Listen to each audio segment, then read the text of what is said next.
कट्टर ईमानदार अपने आप को कहते थे, बाद में सिद्ध हुआ कि ये कट्टर बेईमान है, और आज तो ये सिद्ध हुआ है कि जो कट्टर बेईमान है वो कट्टर बेशरम भी है। This is shamelessness. Running away from the agencies who were probing the truth is shamelessness. आप सभी जानते हैं कि ईडी समन कोई रैंडमली नहीं भेजती है कि आपके घर समन भेज दिया, उनके घर समन भेज दिया. किसी भी संबंध में ईडी अगर समन भेजती है तो वो तथ्यों के आधार पर, एविडेंस के आधार पर, उसके आधार पर ईडी समन भेजती है. और हमें पक्का विश्वास है कि ईडी ने या कोई भी जांच एजेंसी जिसने अरविंद केजरीवाल को समन भेजा है, आधारों के बलबूते पर ही समन भेजा गया होगा. बहरहाल हम ये विश्वास रखते हैं, मीडिया में भी हमने देखा है कि ईडी भी शायद जवाब देगी, मगर यह विषय गंभीर है, जनता के प्रांगण में. This is a public issue and that's the reason as to why Bharatiya Janata Party, the world's largest political party, should also reply to this. Arvind Kejriwal और आम आदमी पार्टी को किसी पर भरोसा नहीं है, किसी पर विश्वास नहीं है. सीबीआई पर नहीं है, ईडी पर नहीं है, अपने लोगों पर नहीं है, पॉलिटिकल सिस्टम पर नहीं है, इलेक्शन कमीशन पर नहीं है. चलो किसी पर विश्वास नहीं है, कोर्ट पर तो है. चलो लोअर कोर्ट पर नहीं है, सुप्रीम कोर्ट पर तो विश्वास है. अभी 3 दिन पहले मनीष सिसोदिया के बेल पिटीशन को रिजेक्ट करते हुए सुप्रीम कोर्ट ने जिस प्रकार की टिप्पणी का प्रयोग अरविंद केजरीवाल के मंत्री के खिलाफ, पूर्व मंत्री के खिलाफ किया है, एक तरह से सुप्रीम कोर्ट ने सिद्ध किया है कि लगभग 338 करोड़ रुपया का मनी ट्रेल तो स्थापित होता है. ये जो लिकर स्कैम है, जो शराब घोटाला है, ये शराब घोटाला कोई 400-500 करोड़ का नहीं है, ये कई हजार करोड़ों का घोटाला है. परत दर परत खुलासा हो रहा है. मगर सुप्रीम कोर्ट में जब यह कहा जाता है कि लगभग 338 करोड़ रुपया का ट्रेल स्थापित होता है, तो आप सोचिए, जब टिप ऑफ द आइसबर्ग, जिसको अंग्रेजी में कहते हैं, एक छोटा सा हिस्सा ही इतना बड़ा है, तो पूरा ये लिकर स्कैम कितना बड़ा होगा. और इसमें अरविंद केजरीवाल जी की जांच होनी चाहिए या नहीं होनी चाहिए, ये आप डिसाइड करिए. आप मतलब जनता डिसाइड करिए.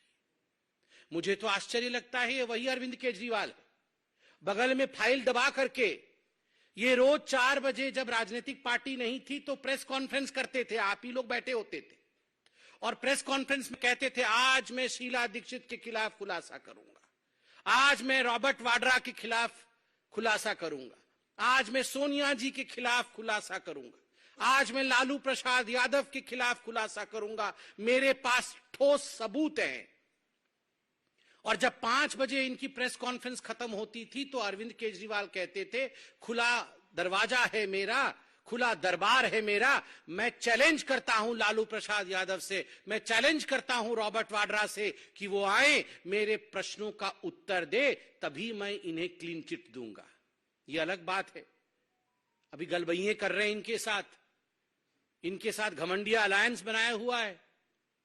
मगर ये सारी चीजें अरविंद केजरीवाल जी के खुद के स्टेटमेंट हैं. वाह अरविंद केजरीवाल जी, आप चंद कागजों पर सवाल लिख के लाते थे, उन सवालों के जवाब आप उस समय विपक्ष के और सत्ता की नेताओं से मांगते थे, वो तो ठीक था. आज देश की संवैधानिक जांच एजेंसी आपको सवाल के कटघरे में जब खड़ा कर रही है तो आप भाग गए. आप प्रस्तुत नहीं होना चाहते. आपने अपने चिट्ठी में क्या लिखा है, चिट्ठी भी लेकर आया हूं. आपने अपने चिट्ठी में लिखा है, मुझे किस हैसियत से बुलाया गया है, एक इंडिविजुअल के हैसियत से, या official capacity as chief minister of Delhi, या नेशनल कन्वीनर ऑफ आम आदमी पार्टी, मुझे किस हैसियत से बुलाया गया है.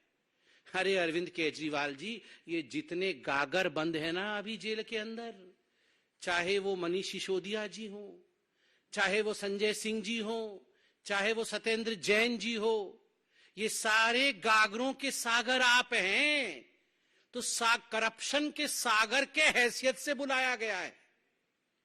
आप जो जानना चाहते हैं कि किस हैसियत से आपको बुलाया गया है, as the ocean of corruption, as the source of corruption, from where corruption emerges in Delhi, जहां से करप्शन जन्म लेती है उसके बाद मनीष सिसोदिया जी तक पहुंचती है, जहां से उद्भव होता है करप्शन का और उसके बाद वो पहुंचती है सत्येंद्र जैन के पास, जहां से करप्शन आरंभ होता है और उसके बाद वो पहुंचती है संजय सिंह के द्वारे, उस सोर्स के रूप में आपको बुलाया गया है, एज दैट सागर, गागरों के सागर के रूप में आपको बुलाया गया है।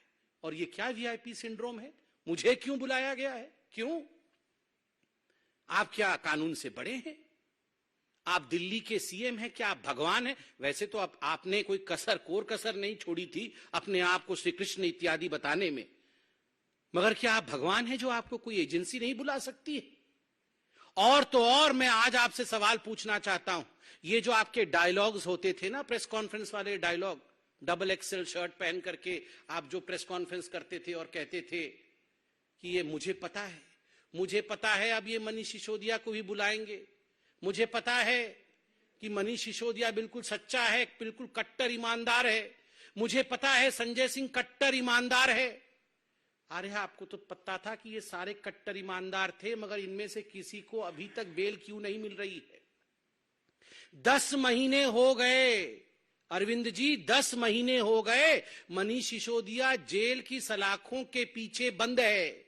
लगभग 6 बार सर्वोच्च न्यायालय तक जा चुके हैं बेल एप्लीकेशन लेकर। और क्या कहा न्यायालय ने बड़े स्पष्ट रूप से कहा, one aspect regard to the transfer of money ₹338 crores is tentatively established. We have therefore dismissed the applications for bail. ये कहा है सुप्रीम कोर्ट ने मनीष सिसोदिया जी को लेकर। क्यों? इतने कट्टर ईमानदार थे अरविंद केजरीवाल जी आपके अनुसार, तो बेल रिजेक्ट क्यों हुआ? आप संजय सिंह जी के लिए कह रहे थे ये बड़े क्रांतिकारी नेता हैं, इनको फंसाया जा रहा है बीजेपी की ओर से। कोर्ट ने क्या कहा?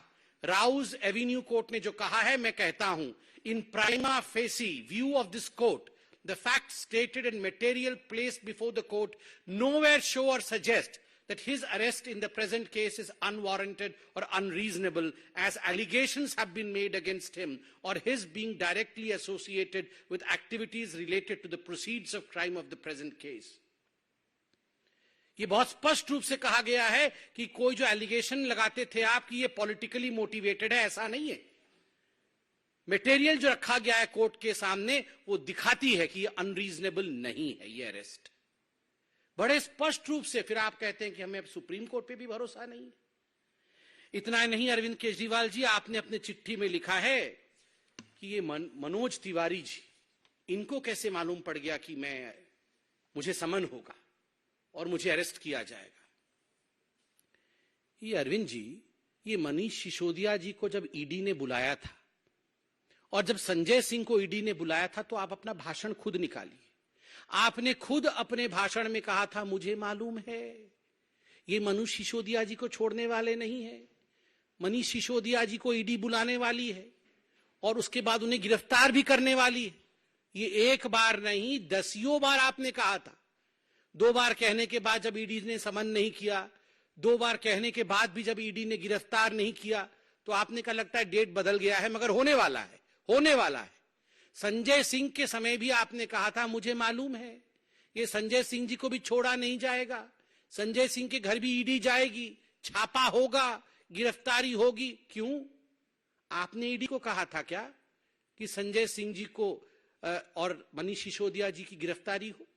आपने जो लॉजिक दिया है कि मनोज तिवारी जी के कहने पर ईडी ने ऐसा काम किया है, ठीक उसी लॉजिक से अगर हम सवाल पूछ दें कि जब आप कह रहे थे कि मनीष सिसोदिया की गिरफ्तारी होगी, तो क्या आपने ईडी को कहा था जाओ जरा मनीष सिसोदिया को गिरफ्तार करो? वैसे हो भी सकता है। मैं कोर्ट का कुछ स्टेटमेंट लेके आया हूं, सुप्रीम कोर्ट का। परसों जब रिजेक्ट हुआ मनीष सिसोदिया जी का बेल, तो सुप्रीम कोर्ट ने एक बहुत महत्वपूर्ण बात कही।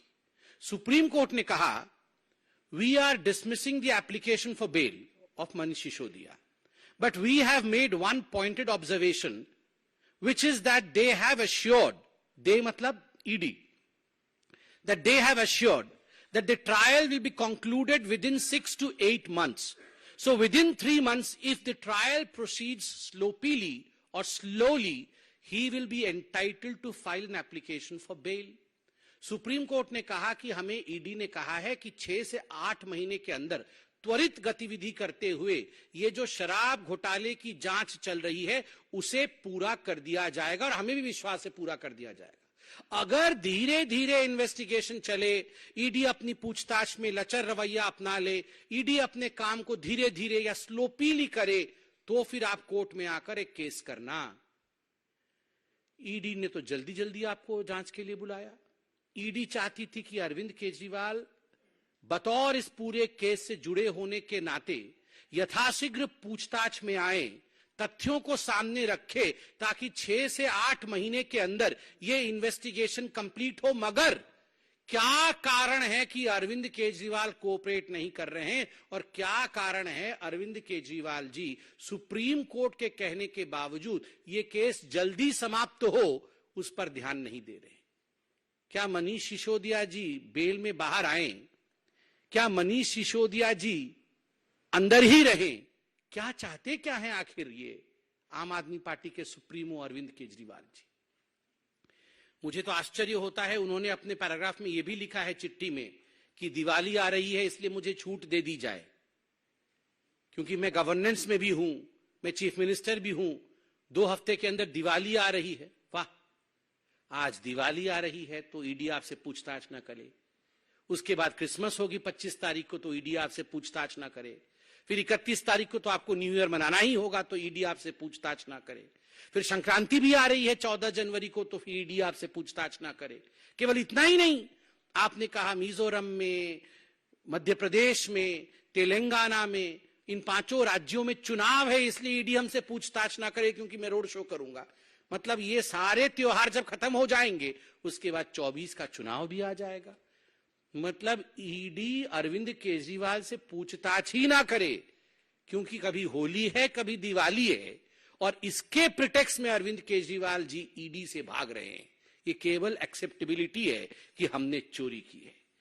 भारतीय जनता पार्टी ने डे 1 से 7 सवाल पूछे थे अरविंद केजरीवाल जी से, मनीष सिसोदिया जी से, संजय सिंह से।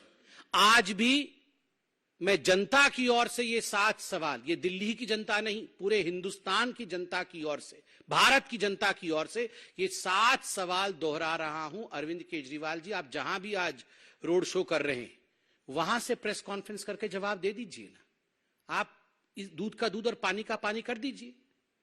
इन 7 प्रश्नों का जवाब देके, प्रश्न नंबर 1, क्या अरविंद केजरीवाल जी ये हकीकत नहीं है कि दिल्ली के एक्साइज पॉलिसी का इतिहास में पहली बार इस प्रकार का रवैया रहा कि जो शराब के ठेकेदार थे उनका कमीशन 5% से बढ़ा करके 12% किया गया?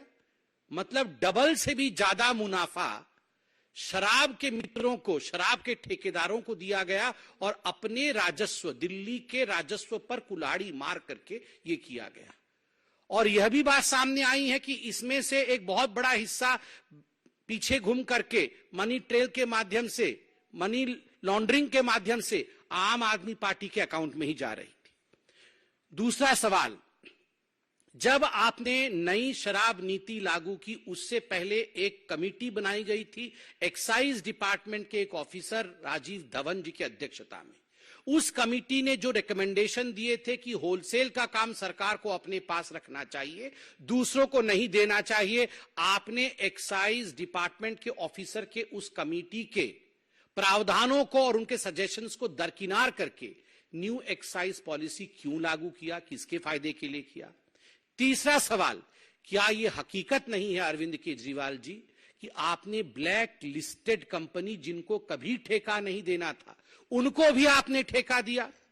चौथा प्रश्न है, कैबिनेट के नोट के बिना, कैबिनेट के मंजूरी के बिना इन शराब के ठेकेदारों का, जिन्होंने आपको मोटा माल दिया था, उनका 144 करोड़ रुपया आपने लाइसेंस फी का माफ किया।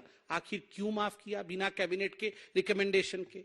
पांचवा सवाल, ये न्यू एक्साइज पॉलिसी, नई शराब नीति आने से पहले अरविंद केजरीवाल जी किस प्रकार प्रेस कॉन्फ्रेंस करते थे। इतिहास हो जाएगा जी, पूरा विश्व देखता रह जाएगा, आपकी आंखें फटी रह जाएंगी, इतनी पैसे आ जाएंगे, इतने पैसे आ जाएंगे, इतना प्रॉफिट होने वाला है। फिर क्या कारण था कि 10 महीने के अंदर जैसे ही सीबीआई को नोटिफाई किया एलजी ने, आपने आनन फानन में बिना कैबिनेट की बैठक किए जिसको लागू किया था, उसी एक्साइज पॉलिसी को आपने वापस ले लिया। क्या कारण था और किस हैसियत में किया? इंडिविजुअल के हैसियत से, सीएम के हैसियत से, या फिर आम आदमी पार्टी के चीफ के हैसियत से? इसका भी जवाब दीजिए। छठा सवाल, ये सारा कुछ मैन्युफैक्चरर्स रिटेल में नहीं जाए, ये तो कानून है, आपने कानून को ताक में रखा, मैन्युफैक्चरर्स को रिटेल में भेजा, जिसके कारण कार्टेलाइजेशन हुआ या नहीं हुआ? इसका जवाब आप दीजिए। और सातवां और अंतिम सवाल, जो एयरपोर्ट अथॉरिटी ऑफ इंडिया थी, उसने एयरपोर्ट के पास जो शराब के ठेके खुलने वाले थे, उन ठेकों को एनओसी नहीं दिया। जो 30 करोड़ रुपए दिल्ली सरकार ने लाइसेंस के एवज उनसे लिया था, उसको आपने वापस क्यों कर दिया, जबकि वो पैसा जब्त होना था? ये 30 करोड़ रुपए आपने अपने मित्रों का वापस क्यों किया?